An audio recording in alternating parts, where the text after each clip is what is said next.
السلام عليكم حبايبي. النهارده هنعمل السبانخ.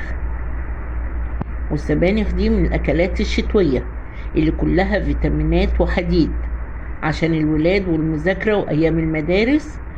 خلاص حبايبي، هنعملها بطريقه سهله وبسيطه، والطعم والريحه روعه، هتعجب الولاد قوي. تعالوا بقى معايا نشوف المكونات والطريقه ايه. الشتا بقى دخل والخضار بقى وجماله. معانا دلوقتي سبانخ اهو، بس هنفكها ونطلع منها الشوائب بتاعتها. الاول هننضفها اهو، هنشيل بقى الحاجات دي الزيادات، نمسك واحده واحده كده نطلع منها الحاجات اللي مش حلوه، وبعدين ارجع لكم تاني. نضف معاها حزمة شبت وحزمة كزبرة. خلاص حبايبي، شبت وكزبرة بس يا حبايبي. هنضفها برضو وارجع لكم تاني. نضفنا السبانخ من الشوائب بتاعتها، وبرضو الكزبرة والشبت برضو نضفناهم. نبتدي بقى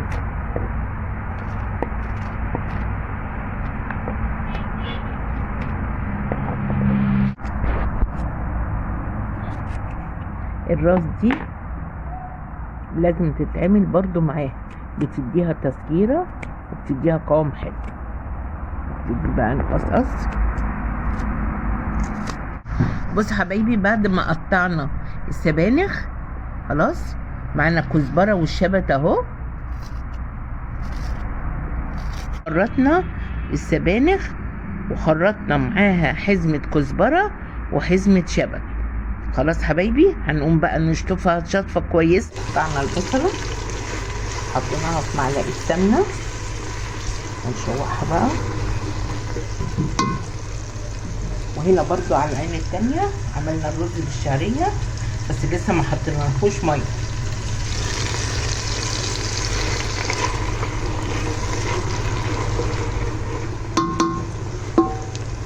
نسيبها بقى تتحمر شوية ونرجع لها تاني. حطيت الطماطم بعد ما غسلتها وقطعتها، حطيناها في الخلاط هنضربها بقى.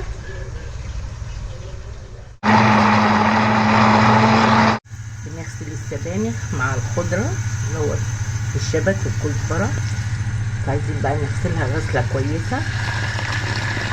احنا حطيناها في قلب المية لما تنزل كل الرملة اللي فيها، وبعدين ننشلها وبعدين نحط لها مية تاني اهو. هحط اللحمة اللي احنا سلقينها نص ساعة.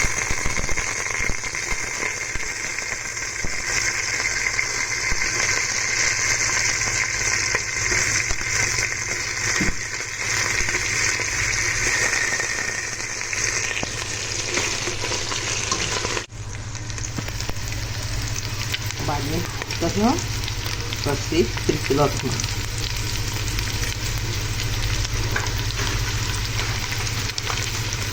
رشة ملح،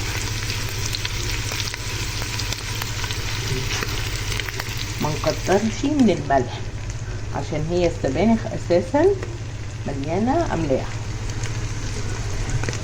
وبعدين نحط عصير الطماطم،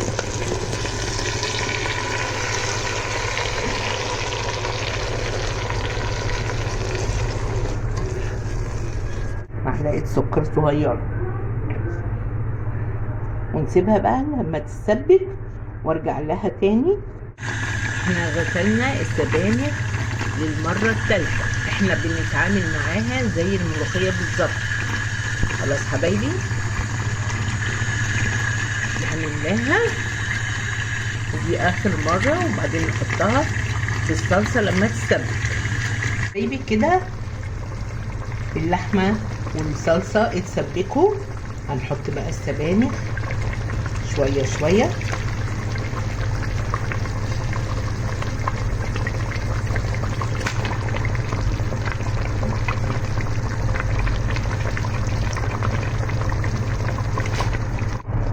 بصوا هي نافشة، بس دلوقتي كله هيتجانس مع الطماطم. خلاص اهو بصوا بتهدل، تبتدي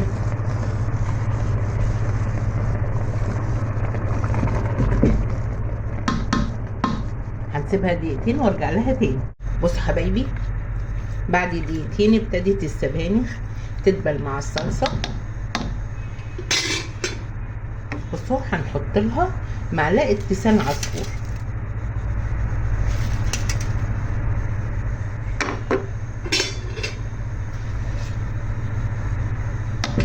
نسيبها بقى 10 دقايق ونرجع لها تاني. خلاص حبايبي ما شاء الله استوت. معايا هنا حبايبي التوم عشان اعمل بقى الطشه بتاعت السبانخ. اول خلاص حبايبي ما بقى التوم باللون ده هحط بقى معلقه الكزبره الناشفه وابتدي اقلبها.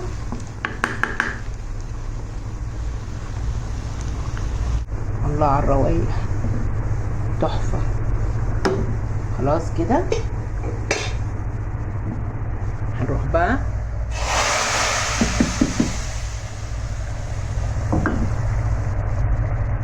وكده حبايبي خلاص ندفع عليها بقى ونقدم طبقنا. وبكده حبايبي يكون وصفتنا خلصت النهارده.